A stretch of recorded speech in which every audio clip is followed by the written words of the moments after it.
Fantastic. Okay, here we are.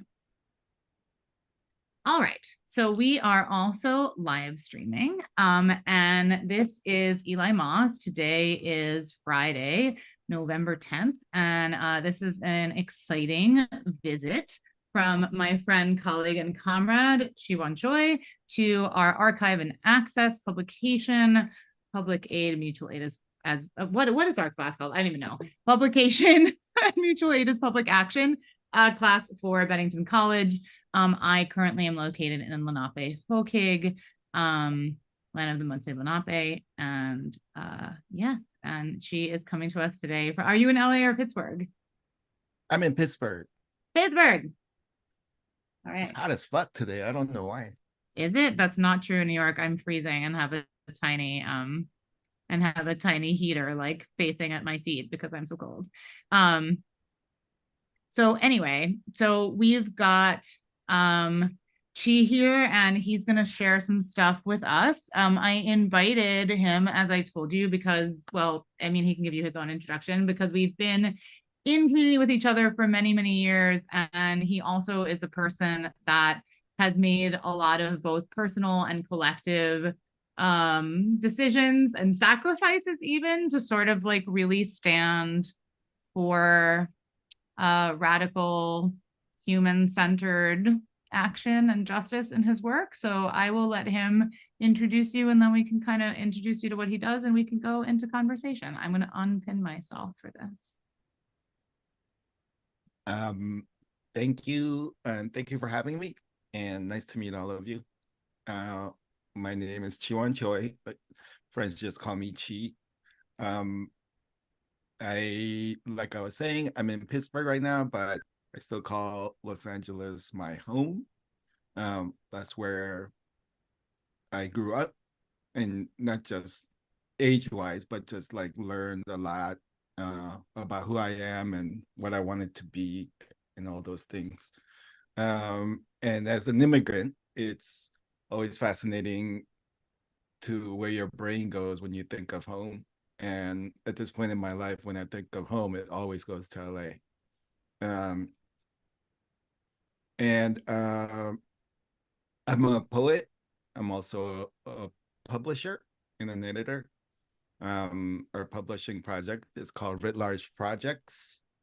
We've been around like a little over 15 years as Writ Large Press, but recently we changed our name to Writ Large Projects so we could more reflect the way we work. We're a publisher, but we do the most when we're not publishing books, if that makes any sense. So as Writ Large Projects, we have just been awarded a building here in Pittsburgh area in a place called Braddock. It's a historic town where, for example, the first Carnegie Library is almost 100 years old.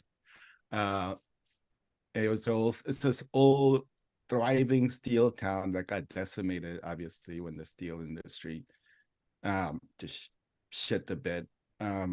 But they give us a building to open a bookstore and a lab and sort of like a working space, learning space, and where we hope to open a recording studio in there. So the remaining people, it's very, very few people left. And it's pretty much an all Black neighborhood now. So they could come in and not just record their own writing, but record their own personal and community oral histories. So that could be archived and not get lost. And our big thing with that was that unless they gave us the building, we weren't going to do it, because the problem with renting a space is that, eventually when they're done with you, you just get pushed out for something that benefits corporations and richer people more. So it's like a fine line that artists always have to think about. Like, they always say like it's either coffee shops or art galleries that go in first when a neighborhood's getting gentrified.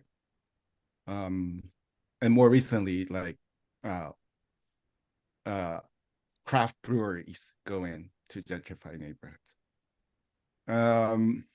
What else do we do? My most recent project has been two things.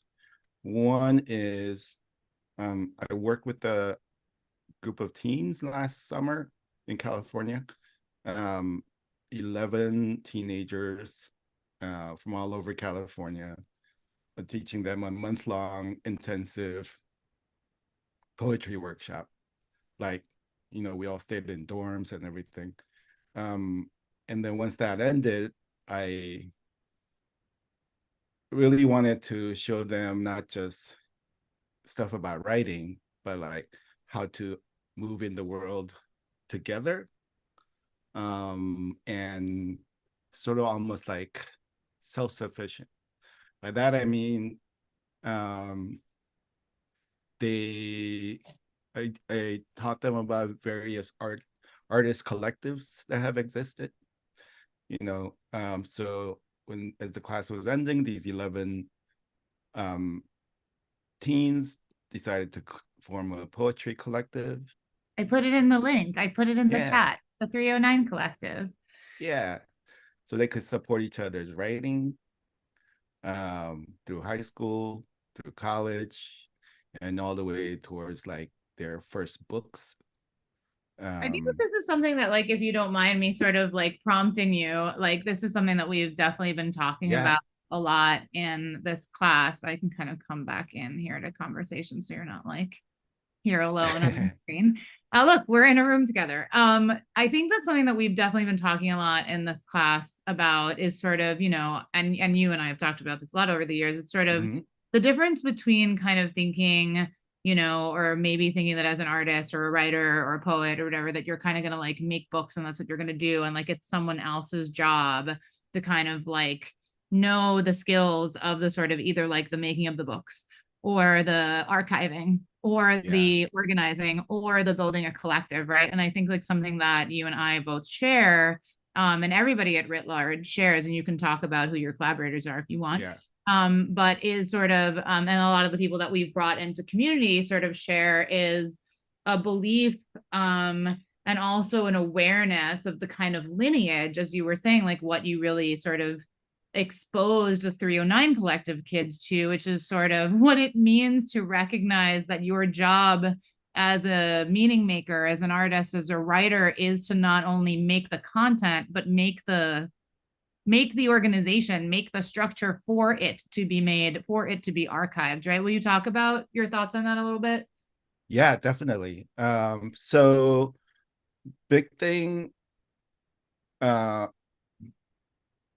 for them was to let them know, because no matter who we are, when we first start out in our artistic journey, we feel so alone.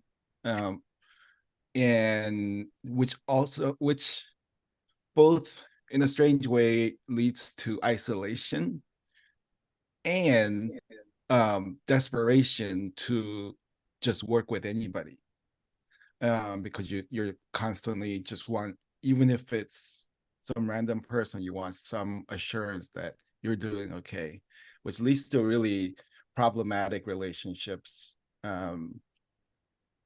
within the industry.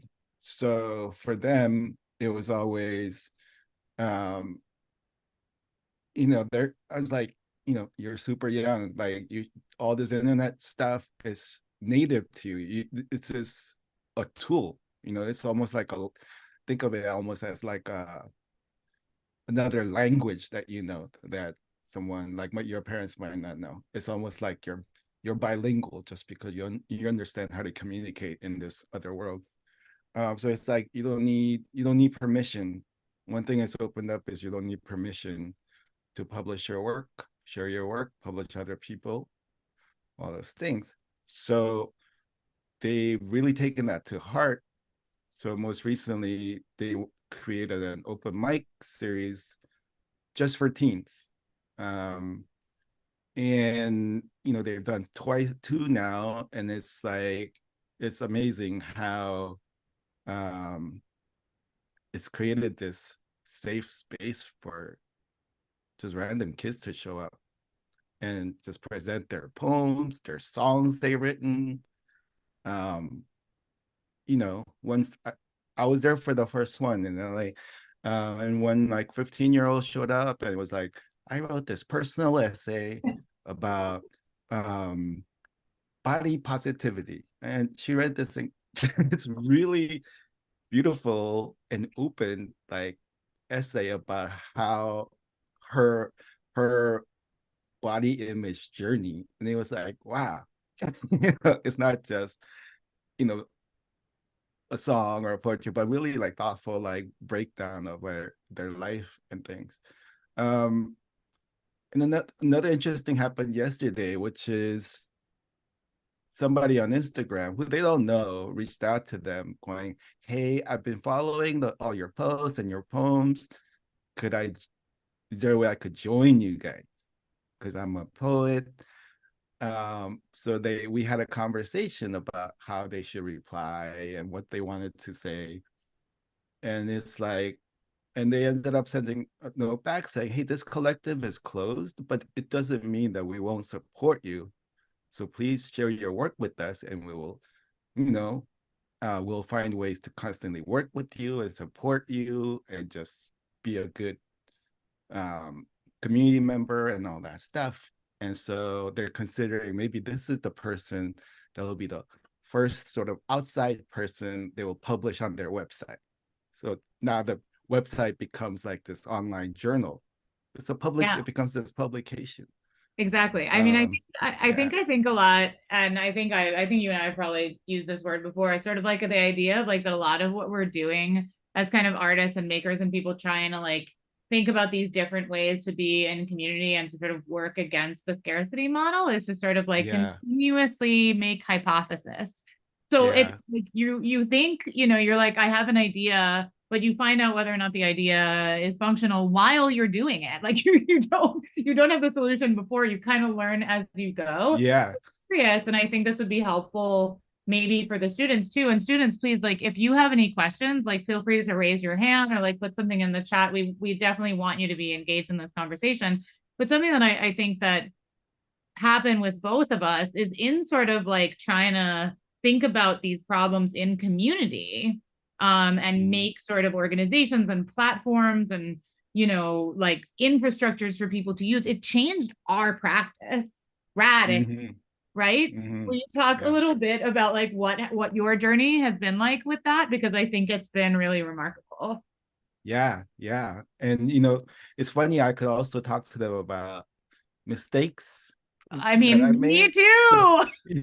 So for That's a example, whole other event. the way we did so much of our work is that we never recorded or archived anything, because we were just like, let's make this thing happen. And that was like the project.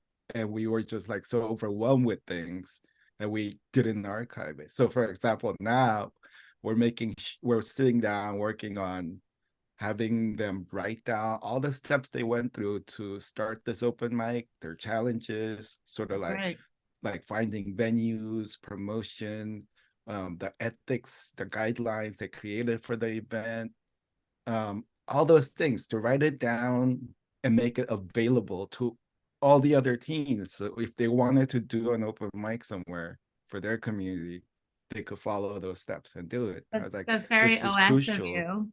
Yeah. This is something I learned from you, which is like archiving and sharing, making it available as a resource. That's completely something I learned from you.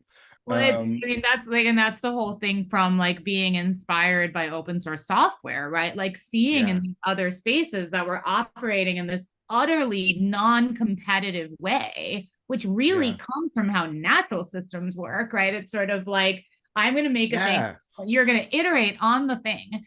And it's going to be in both of our best interests that both of us now have 8 extra hours, because I spent these extra 8 hours. Now you don't have to spend them. But if we realize that together, us having these hours is good for both of us, because we both have the same ultimate goals, then we're saving the collective that labor, which can then go towards something else, can go towards Yeah. like, working on the farm or whatever the other thing that we need to do actively, right?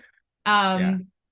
But yeah, I mean, yeah, that's awesome. And we can obviously put that also on the OS website, and the 309 Yeah. Yeah. Yeah. can have a whole Yeah. page on the OS website. Um, Yeah. but yeah, like, will you talk a little bit about how that influenced your own work, and like a little bit about the projects that you've put out and how you're changing how you do that? Yeah, I mean the recording stuff, we're right now trying to even like skip print um publications for the next few poetry projects to go straight to audio. Um um just because it like to see what it's like. There's pros and cons, obviously, but what it's like to even remove the hurdle of going through the process of laying out and printing and all those things, and ordering a book and shipping it and buying a book from someone that's out of town, all those stuff.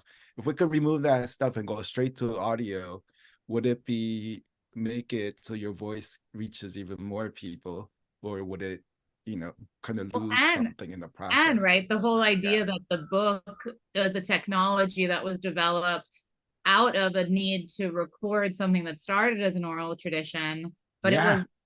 it was the only mode for recording and distributing something that was oral.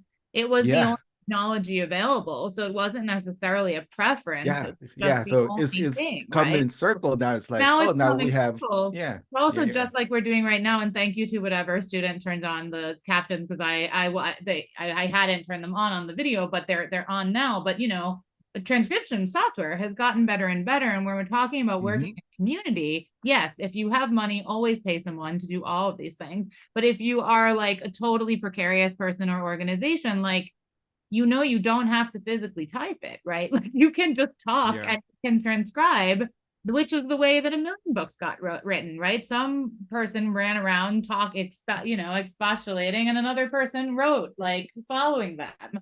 Like, the Yeah. act of writing was not like the thing that the person did. And we've conflated like the idea that writing it, that what written text is not documentation of oral tradition or documentation of speech or documentation of performance that did not start as a written thing. But Yeah. you keep kind of punting towards writ large stuff, and I keep punting back towards Chiwan stuff. And I want you to Yeah. tell these nice people how the work that we've done for larger groups ended Yeah. up with you putting your own personal projects out in a different way. Yeah. So as for me, Back to you. at it's upset some of my friends because they're like, "Don't you need money?" Is I took all of Not my money in this, books, friends. yeah, including my most recent book. I took all of my books, my last three books, and made them public domain and free to download. Created a website, put up a EPUB, like your ebook file of it, PDF file of it, and even a Word doc of it, so people could just mess around with it if they wanted to, easily cut and paste and mess around with it if they wanted to, and made it completely free. Um, just because it's like Putting my them in the chat. yeah, my interest in it is, you know, it's funny. Like I used to joke with people like you can make dozens of dollars writing poetry. So it's Doesn't. like, what do I really lose? What do I really lose? Um, and what do I gain? I mean, there's something you give up, obviously, everything you give up something, but what do I gain? And that's been like really, once I did it, it was like, oh, why? How else would I ever do anything?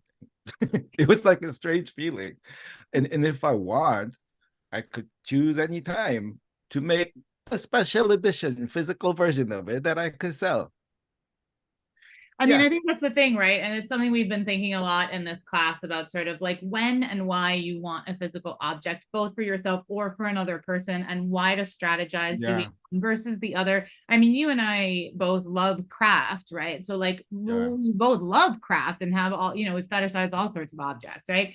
But we also want people to have them, like whether or not they have money, and we're prioritizing getting things into people's hands, right? So it's sort of like, yeah, if you can only have 5 books, better to have 5 people buy it, or better to have 5 of those in a library, or 5 of them digitally. Like if you're weighing pros and cons, you're sort of like, okay, there's only, if I'm not going to sell that many of these, and actually the numbers on like how many books sell of like most books is actually shockingly low, like yeah, so low that it actually, like, yeah, people's minds would be boggled. Like even things that tons of money was put into, the numbers are just like terrible. The average number of books like that each thing published sells is like so low. But when you make the thing and then it goes into a library or it goes onto the kind of page that she has, like it's sort of like you've made this permanent thing. I mean, it's kind of wild, right? Um, yeah. And the interesting thing is when somebody I know found out that I was doing that, then she contributed the server space to host it. It's yeah. like, yeah, because I want to be part of this because this matters. You And this also is my made server. sweatshirts. Yeah. I just randomly do stuff with it. So, I even told like other young people starting publishing things, and if they want to just try doing a book and they don't have a manuscript yet, just go ahead and download one of my books and just mess around with it. Like, just Exactly. mess around. You don't have to pay me. You don't have to sign a contract with me. It's all yours. Whatever you sell, you keep all the money, but learn with it, practice with it, because all of that will benefit not just them, but me. And just like it just feels like a more of a collective project than anything else, you know? Yeah, for Um, sure. I mean, and I think, like what you did with 309 Collective, which in a certain extent is sort of what's happening in our class, wherein that's sort of like there's things that I did that I built through the OS that now I like offer to libraries and offer in workshops, and I'm offering to these folks. And these amazing folks in this room like are making all sorts of projects, and sort of I leave the archive and access sort of like tools in the hands of whoever I pass through, right? It's sort of like now students and people of Bennington have these tools and use them, right? And it's sort of same with the yeah, 309 Collective. I mean, it's this amazing thing. And I remember this kind of happening to me. Something just lifts. You're like, oh, I thought there was a barrier, but it seems like that was invisible or made up. This is the yeah, emperor's clothes. There isn't actually a barrier. Like someone's like, you can't do that, but like you actually can. And then when you do it, you're like, I'm confused. Right. And so I think the students yeah, are, 309 Collective is kind of having that experience. They're like sort of like, wait, the reason that we're able to do this open mic is because we just did the open mic and there wasn't actually anything keeping us from doing it in the first place. And now we've done it and now we feel like it actually changes the world.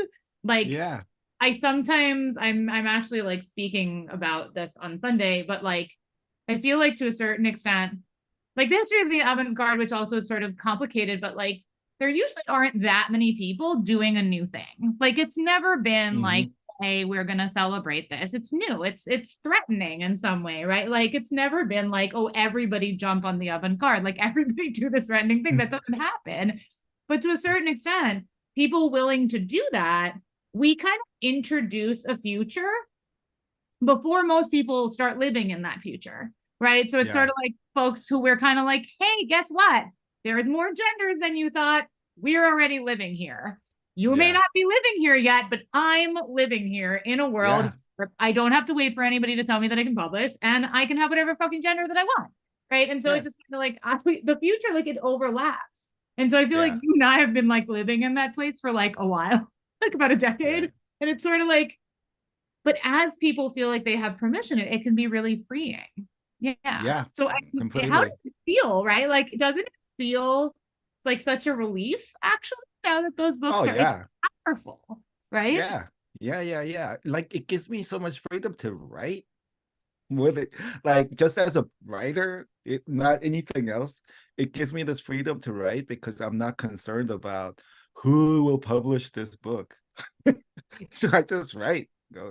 At any point, I could just stop and just say, "Here, have it all," and then just start again. Like it's just completely changed the way I think of my own writing.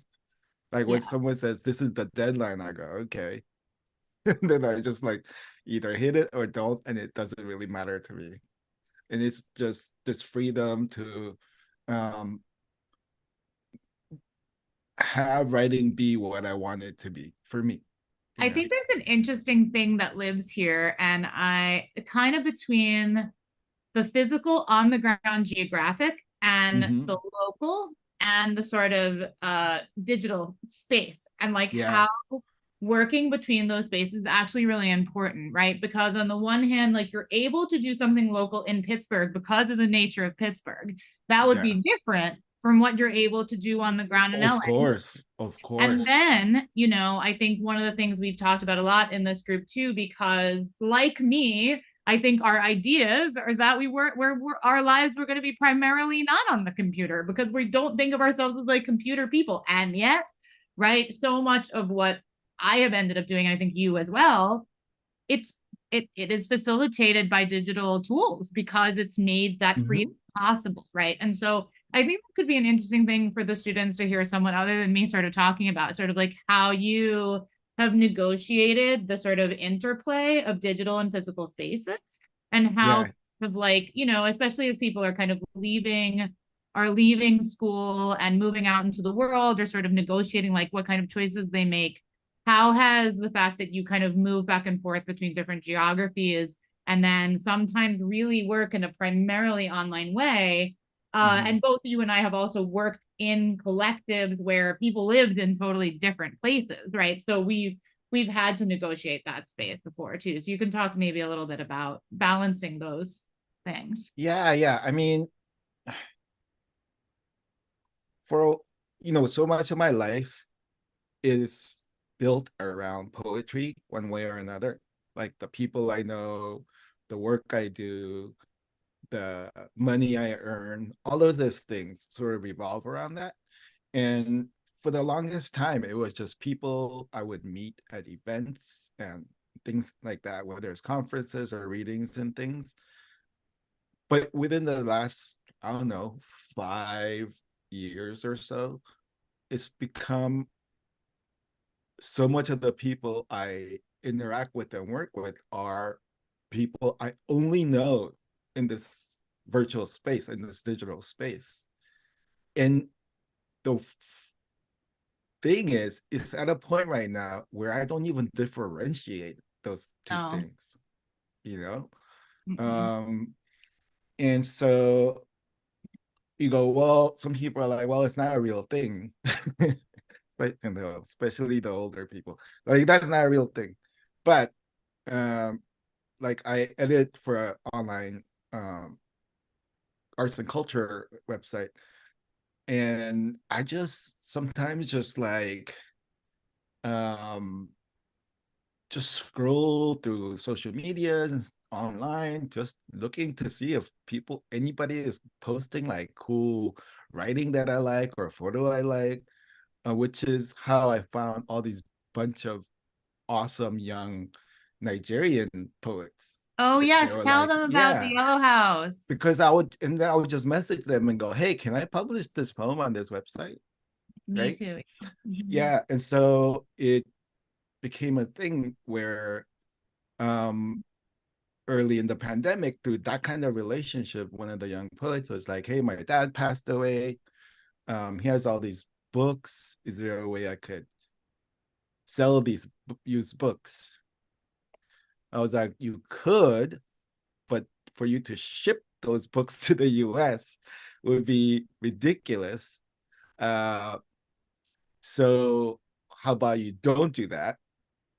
What if I just bought the books from you here for like $200 and then donated it back to you, and you use those books to create a lending library where you are in Nigeria, in Is there a Lagos. link for it? I'm trying to share it The with them. Yellow House Library I dot com. know. Okay. And so he did that. And, it's now going on 3 years old. Uh, it's become a gathering space for a lot of local young poets. He goes out on the road and um, visits schools and does like open mics and all these things.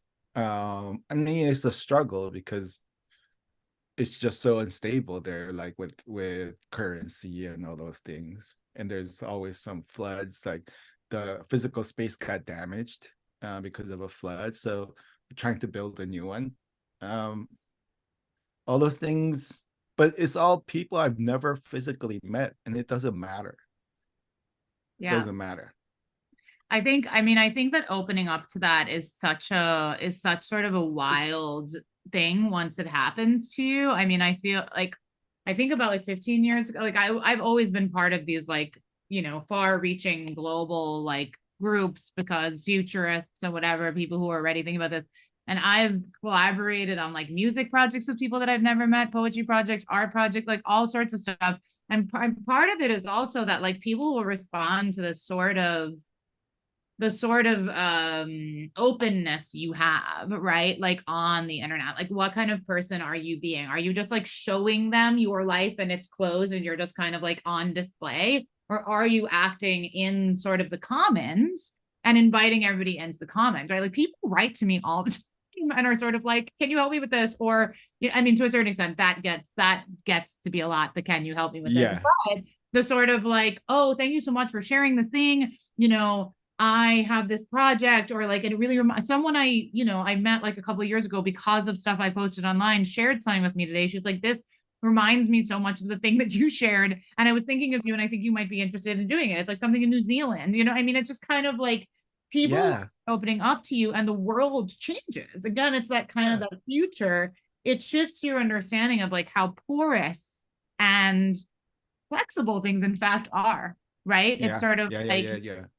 Yeah. and I think building something like the Yellow House like website is also one of those places where and I used to have students read, and if I haven't given this to you students in my class, I will, even though he's kind of a problematic person. I used to have people read the sort of original temporary autonomous zone text. Do you know what I'm talking about? Chi? Mm-mm. Oh. Yeah. I want to see it too.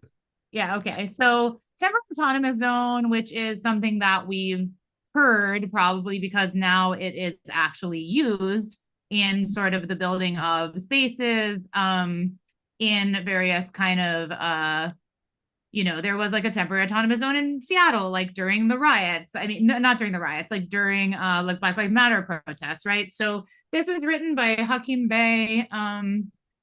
And what is the date of the original? I think it was like in the 90s, but like in temporary autonomous zone, he sort of like talks about, sort of piracy and different forms of sort of like organization that are anti-hierarchical. But then he sort of talks about like the early kind of internet as kind of supporting this autonomy. And I've written about this many times over the years because in many ways, the digital space is not, at least for now, in some countries, this isn't true in fascist spaces, obviously. Like, at least for now, the internet still remains not governed by the laws of geography, right? It's like, it's not, Yeah. Yeah. it Yeah. allows us to kind of do these things and organize up here in ways that can kind of touch down, right? And even Yeah. whether or not you like that this exists, you know, something like Burning Man, right, is largely because it's people from everywhere. It's organized by all these different people, all these different kind of camps, and people from that space, whenever you think of burners, like they're like, that is my home and those are my people and they're everywhere until once a year we all come to this place together, right? Like, and it's sort of Yeah. the digital allows for the aggregation and building of non-bounded. I used to talk about this as atopic, which is like connected to utopic, but it sort of has to do with like atopia being a non-space, and then coming down into topos, or like topical space, like the space that actually exists because you're spending so much time in the non-space, right? And so she and I both have run sort of projects for many years where you've got authors and artists and from everywhere. And then you might have an event where people are all coming together and suddenly you like have 100 people and they're meeting each other for the first time as well and trying to sort of negotiate how to make those people feel like they're in a community with each other is something that often happens through sort of like the navigation and sustenance of online spaces. And I think we've both kind of practiced in that a little bit. Yeah. Student people, do you have any questions or thoughts or things about your own work that you might want to share or get some feedback on?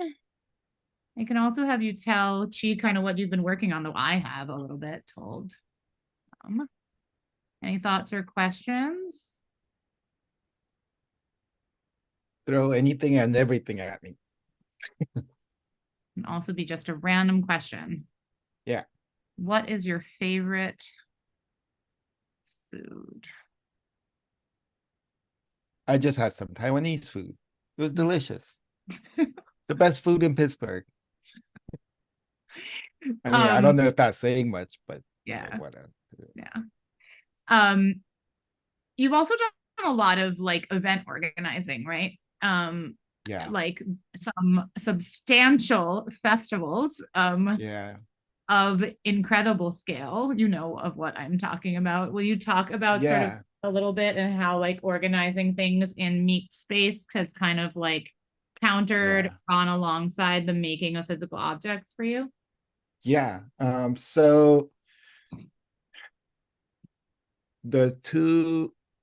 we have a summer festival we call 90 for 90 where we do 90 different literary events over 90 consecutive nights. And we've done it twice, 2014, 2017. We were going to do it 2021, but obviously that wasn't going to happen. But that was a situation where, and we held it, the first one, we held it inside this tiny bar inside a train station. We ended up showcasing about 300 artists. About 5,000 people showed up. I think the bar made like $150,000 over those 90 days, just during our event hours. So it was just, our thing was, we're trying to let local businesses know, hey, if you just allow some of these things into your business, it could be good for you, just like purely from a capitalist standpoint. Instead of always like frowning upon such things. And once the events ended, the bar went back to like being empty all the time. It was a fascinating thing. We did it again in 2017, but with more thoughts on different neighborhoods, different communities. So our approach was talk to the people already doing work in different communities, different artists, and talk to them about who are the artists we should showcase here, that to let this community know, look at this amazing people in your midst. And one thing we learned is that we even created events during that second 90 for 90 where, for example, I wasn't allowed to attend because it was just for POC queer people. So I was like, here is everything you need. I'll bounce because I shouldn't be here. We didn't, it was a situation where we're like, okay, we won't even promote it in a way, because it was like, here are the tools you need to promote this event out to the people that you want to promote it to. Now it's keep yours. it as safe as possible. It's yours. I'll bounce. And that was like once it was done, it was easy and it was right. But just trying to get my brain to go, wait, I'm not gonna go to this event. You know what I mean? It was like a weird thing leading up to it that my brain was like having trouble like accepting. It was so strange. But once it was done, it's like, of course it should be There's this way. well, there's dissonance at first, right? Anytime that Yeah. you're moving away from ownership, because we've so been like trained Yeah. like Yeah. ownership as Yeah. something that works in that way, as opposed to sort of Yeah. I'm planting the seed and they may not see it come to fruition because it's not about that, right? And so it's sort of like, but we're like, but wait, but how will I know that I did good if I wasn't there, if I didn't get praise, right? Like Yeah.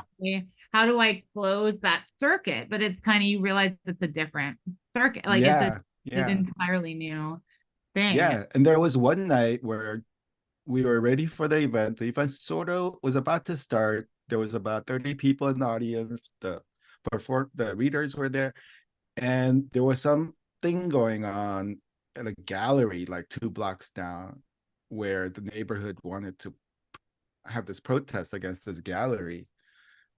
So everybody who was at the event just got up and joined the protest instead. And I was like, awesome. Great. Yeah.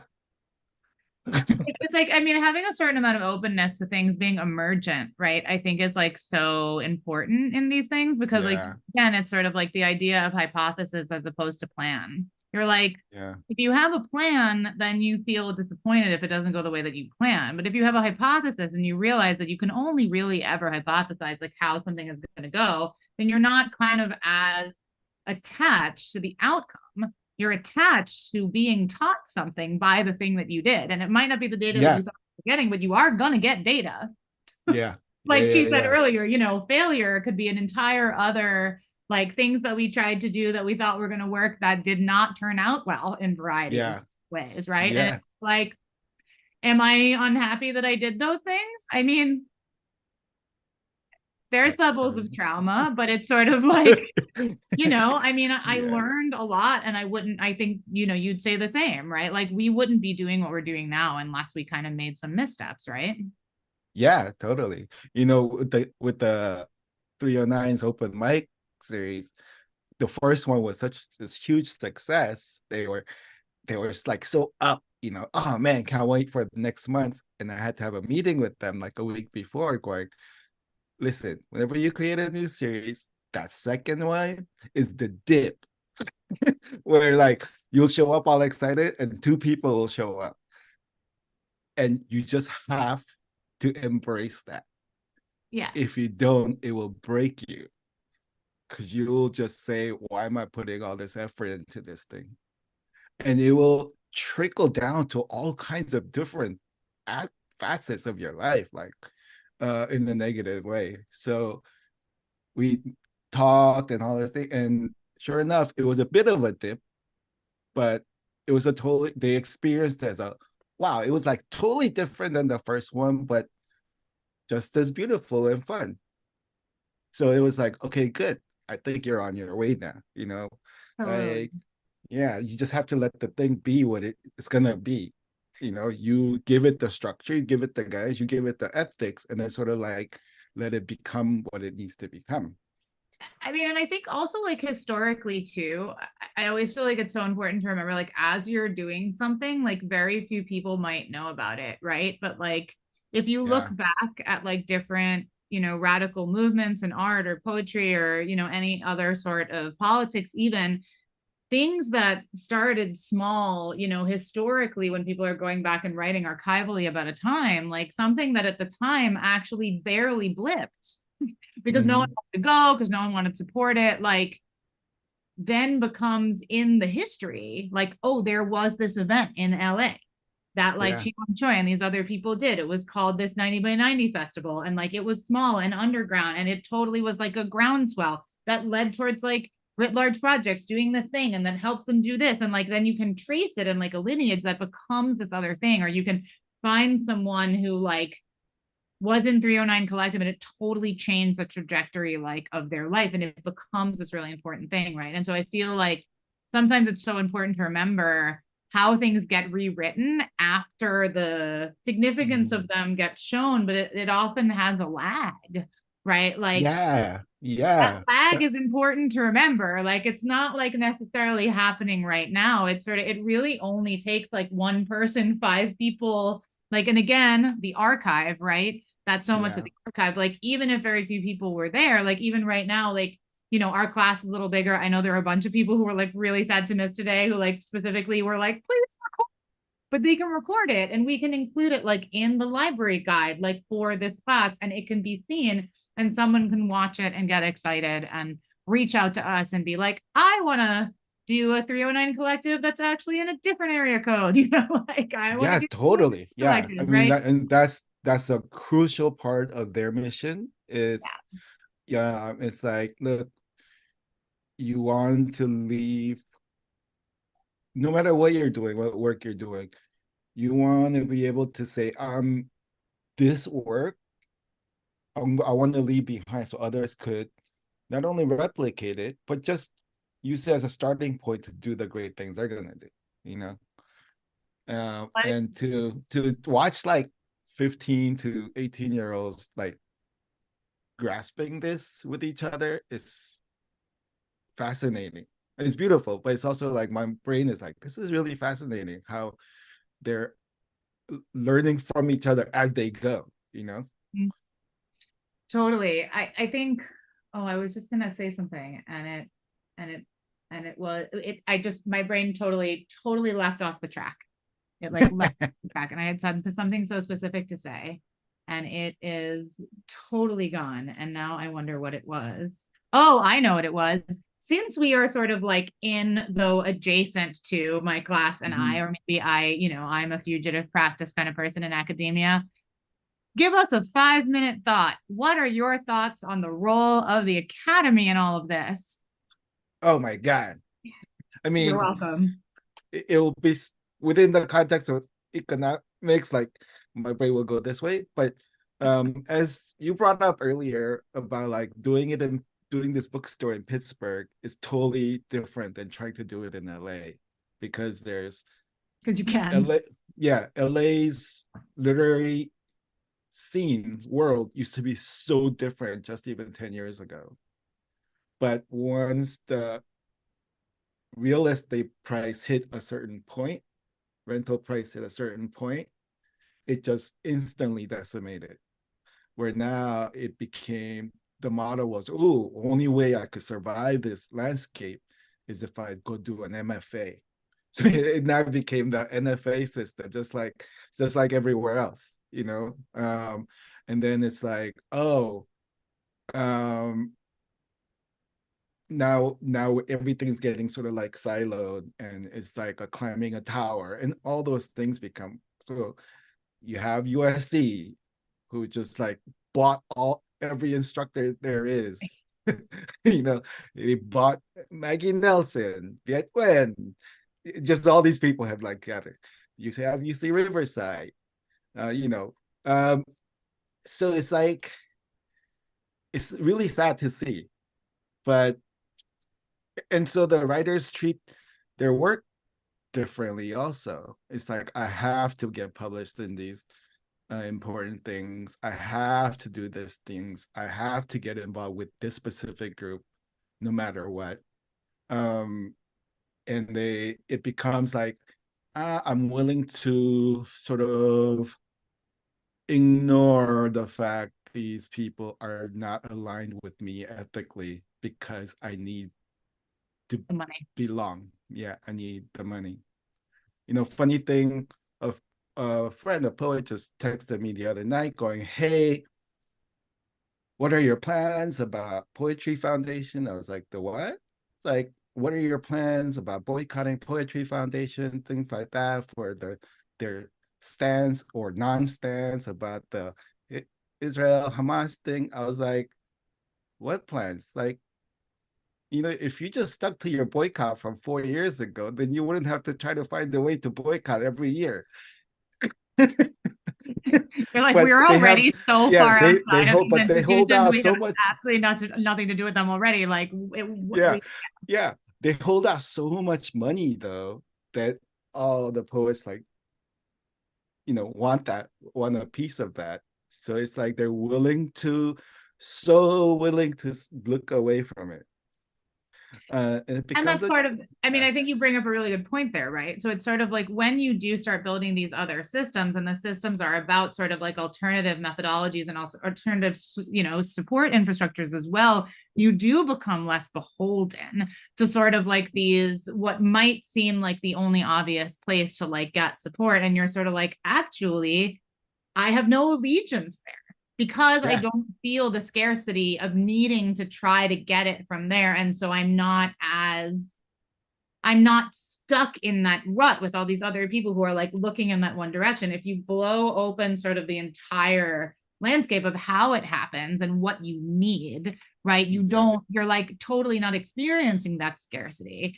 And so you're not participating. I mean, we're actively like not participating in that at all. Like it's not a problem at all for me to boycott because I already don't have anything to do yeah, with it and don't yeah. care. I was like, I don't, yeah. I was like, I mean, this is for you to deal with because I don't know what you're That's asking me. you thing. I'm gonna do what I always do: go watch TV because that's what I was doing Oh my instead of God. Speaking of like what you always do, you want to tell them about your side podcast, just like to let them know yeah. that But we do a it's million a strange yeah. It's projects.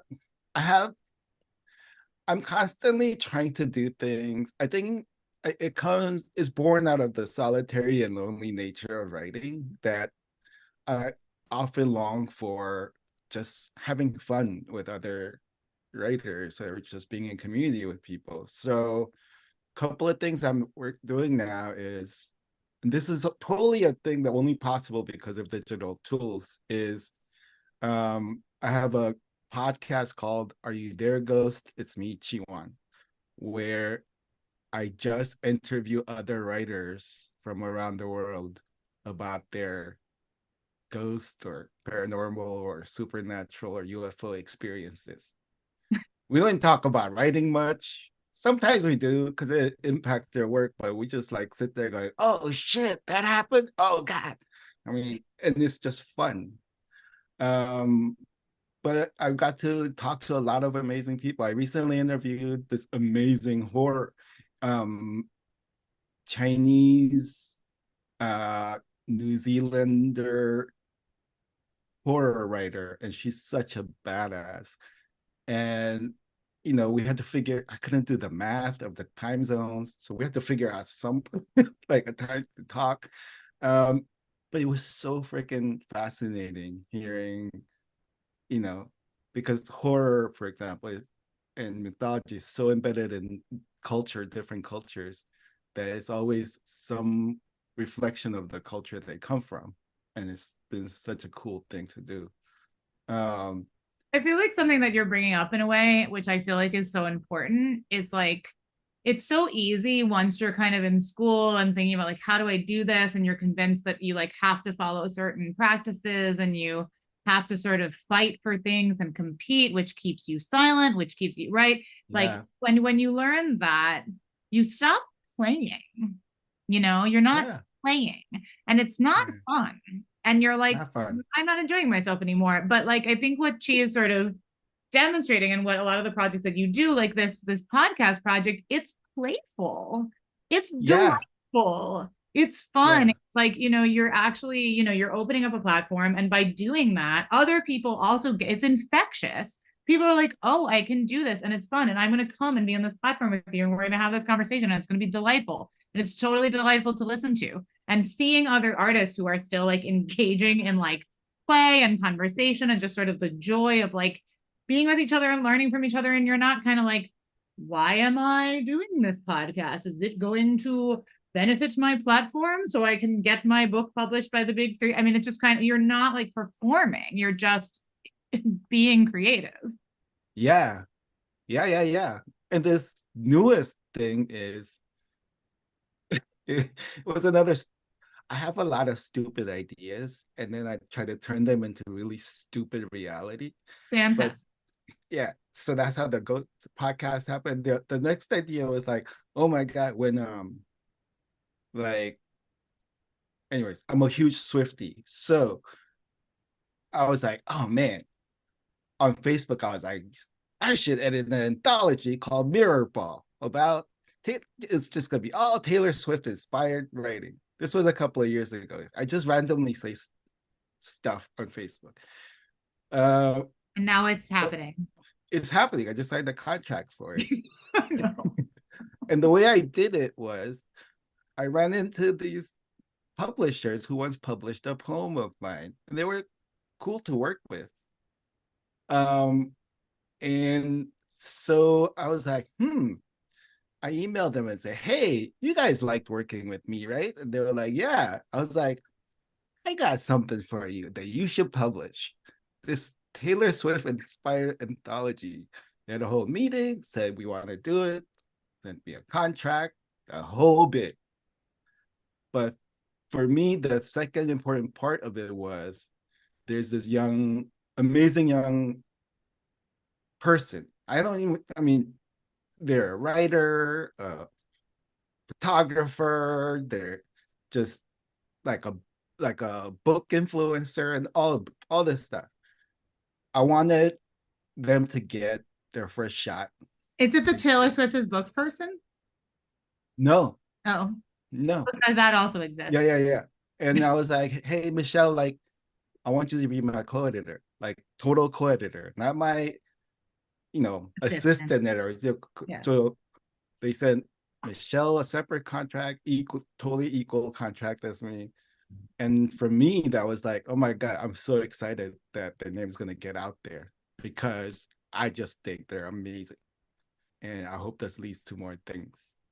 I mean, I think that's one of the amazing things too. I mean, it's definitely something that I learned. I was like, all right, I'm going to invent a publishing platform, and it's not really a thing. And I'm not any more of anyone than anyone else. But now I have this thing, and now like people are starting to see the books, and then I can, publish someone who's just out of college and no one will publish them. And then suddenly they have a book and they can get jobs and they can get gigs and they can get, you know what I mean? And it's just like, and suddenly you're like, oh, I'm manipulating the plastic of sort of reality, like, which is actually far more plastic than we think. And you have this like amazing power to sort of like, it's not like what is being asked for, what do I have permission to do? It's like, like having a conversation on the internet. And then rather than just letting it go, sort of like, oh, let's hang out. Oh, let's hang out. You and I are both like, hey, when are we going to hang out? Is it Thursday? It's not the sort of like the idea just gets thrown. The idea gets thrown, and then you actually like concretize it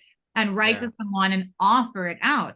People are often more excited than you would think for like an actually already realized idea. They're like, oh, thank God, this is like already going to happen. And they've seen you doing your own thing. So they know you have the capacity to do it because you have a track record, right? So it's kind of inverting the script of that you have to kind of wait for invitation and only take the things that are offered. It's like actually the reverse. Yeah. Well, I'm seeing it's 4:30. And so our time with Chi has mostly come to a close, but I'm sure everybody is being very shy. I'm sure that he would take a question or two, or maybe, you guys can just say hi. And I mean, I left you all alone while I left the room earlier in awkward silence. But if anyone just kind of wants to say hi or, oh, Megan. Okay, great. Hello. I was just Hi. wondering, what's like the favorite project that you've worked on so far? Oh boy. Oh, I know, right? we actually, it's a really good question because most people assume it's 90 for 90 because it was so huge, but it's not. It was actually the smallest one we did. It was called, we were based in downtown LA for a while. So we, DTLA. So we called every experimental thing we did DT Lab, DTLAB. So after 90 for 90, we wanted to just like cross people up. So we went into this Skid Row, like bodega, basically, and said, hey, can we set up a table here? Put some books in this bookshelf. We'll bring in the poets. Anybody who comes in here tonight to buy anything, even a cigarette, gets a one-on-one poetry reading from one of these poets that have shown up. And it's our favorite. We call it DT La Bodega, and it was our very favorite thing. I mean, there was this when a pretty young person walked in, totally clueless what's going on. They're like, what the fuck?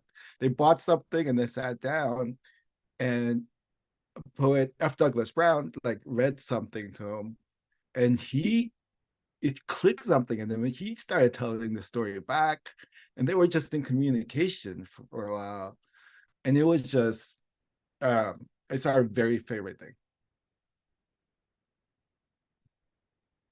I love that. Great answer. And thank you, Megan, for that question. Yeah, thank you.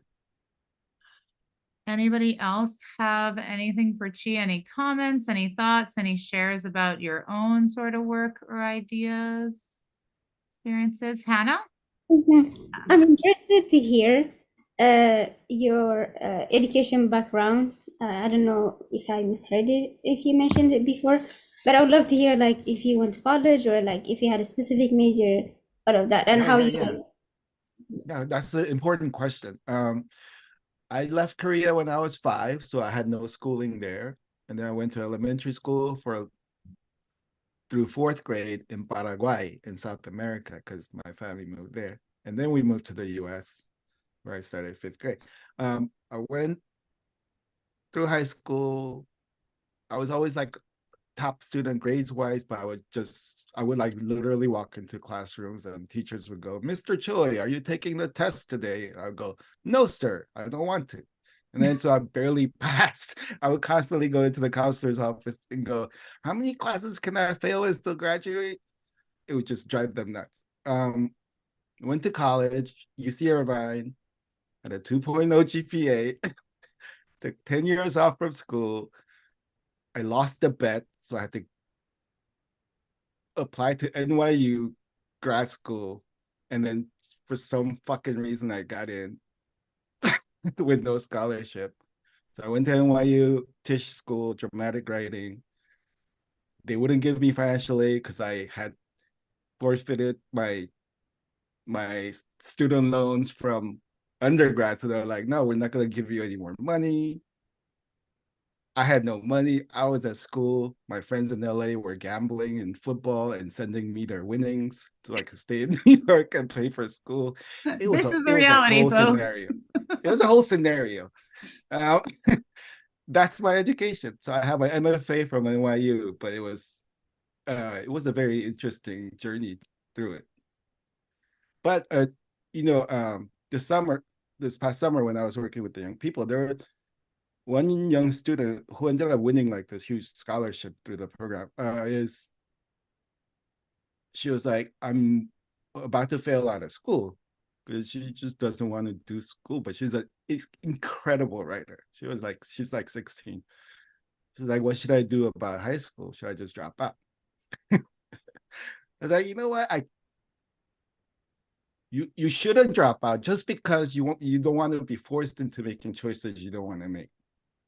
So at least finish it because it's not going to take that much longer. But no matter what you do, whether you go to school or not, it's not going to impact whether you're a writer or not, because you're going to be a writer no matter what. It's just it's going to be a different path you take. And then I made sure to tell her, whatever you do, protect yourself, because every level of education, everything, they're going to try to steal this thing from you. This thing you have, this passion for writing that you have that's completely yours. They're going to try to steal that from you. So don't let them. Protect it. Like, that's more important than what school you end up going. Now, obviously, especially for immigrant parents and stuff, that's like that's a whole different conversation. But yeah, it's like, I don't think the school and my degrees impacted my writing at all in one way or another. Yeah, Hannah. Yeah. Just had a follow-up question with that. But you've been in different places, including you not being born in the US, and I assume maybe you may or may not know like more than one language. So if you do know more than one language, I was wondering if if you also write in other languages, like not just in I English? wish I could. I mean, I speak Korean and Spanish and English, but I only write in English because I was never good at any of the languages because like I left Korea before I could fully learn Korean. I left Paraguay before I could fully learn Spanish. Um, and English, like most of the time, makes no sense to me. So it's like, okay, I wish I could. I mean, for one reason being, my parents have never read my writing because they can't read English, so they don't know what the fuck I do. I mean, no matter what, our parents often don't know what we Yeah. do. It's I sort mean, of, I don't know if they'll know what I do if they could read it, but I but don't now know. that you're working in audio, do you think that you might do some translingual stuff? Because that brings up a different, You maybe know less what? formal mode Hold of, on. Let did me I just write blow that. your mind? Let me write that Like that? down. Yeah. I'm writing that down. You're like, in fact. Oh yeah, I think I will. Yeah. Fantastic. Hannah, we will credit you when it comes out. Yeah. Yeah. Um, Thank you. but you've published translations as I have, right? I mean, Yeah. yeah.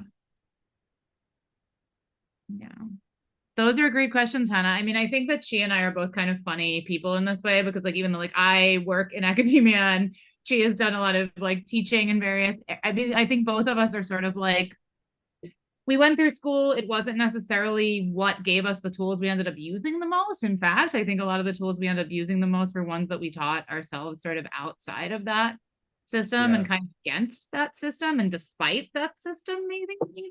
Yeah. I And think so the biggest thing for me going to NYU was I learned to live in New York. I mean, I also learned what I Yeah. don't want to be and do Yeah. a Yeah. lot Yeah. in school. Yeah. Well, thank you for those questions, Hannah. I don't want to keep you that much longer, but I'm sure that you would be willing to answer any other Yeah. questions And if you more like. questions. Anyone else? Those are great questions so far. Who's still here? Who we got? We got Amali, we got Devin, Sam, Audrey, Sasha, Saint, Minerva, Zoe, Ellie. I'm just calling everybody who's here, like who's still here. Any thoughts? Anyone? No pressure. Well, thank you so much for being with us today. This was really great. I'm always nourished by having these conversations with you. Yeah. Also, if you guys are on Instagram, please follow the 309 Collective and see what sort of like follow their journey, like as they're learning how to navigate, even posting on Instagram, they make sure on the group text to say, hey, is it okay to post this? And it's like, if 3 people say okay, then they'll post it, things like that. So it's been fascinating. And, I'm trying to introduce them to the role of artists in political discourse and stuff. And a lot of them, I think, are both scared because it's new to them. They've never actively done that. And some are just like, I don't understand this. Like, I'll send them poems and go check this poem out. They'll go, this sounds really powerful and it's having an impact on me, but I don't really understand exactly what it's talking about and stuff. So we'll discuss those things. And, especially the role of a poet or other artist, like it's just becomes so magnified in certain times, and watching young people being confronted with that and trying to navigate their way into it, through it, whatever it is. And it's a really beautiful journey to watch. So if you could support them, just add them on, Yeah, on I mean, just Instagram such a and stuff. beautiful journey to be part of too. And I think so much of it comes from a willingness. Like, you worked with them in this program over the summer, and for most people, it would have just ended at the end of the program. But for Yeah. you, for me, for the ones of us who are working in this other way, it's always only the beginning. right? Always, I'm always. teaching this class. The reason that I let as many people in it as possible is because I was sort of like, I want to leave you with this, and it's really just the beginning, right? Like, if Yeah. we can do things within this space, it's great. But if we can't, I'm not going away, because this is my actual work in the world. Like, I happen to be getting paid to do it, but it's the larger thing, and you operate the same exact way. Yeah, exactly. Right? The class put you in contact with those people, and their passion grew the actual thing. The class Yeah. is just the conduit. Yeah. 309 Collective is the thing. Those people are the thing, right? And so it's sort of like People are that thing. people People are are that thing. Yeah. Yeah. She and I are running for president. So the people are the thing is our slogan. Yeah. Well, thank you so much, Chi. Thank you for having me. I hope everybody enjoyed it. Maybe you guys can come on audio and give a little rousing thank you or hello or yay. Great. Thank you. You're welcome. Thank you. Thank you. Yeah. Thank you. Yeah. Thank you so much. All right. So I'm gonna sign off with you, Chi. I will also end the recording so then I can just Okay. kind of close out with my class. But thank you so much for being All here with us right. today, and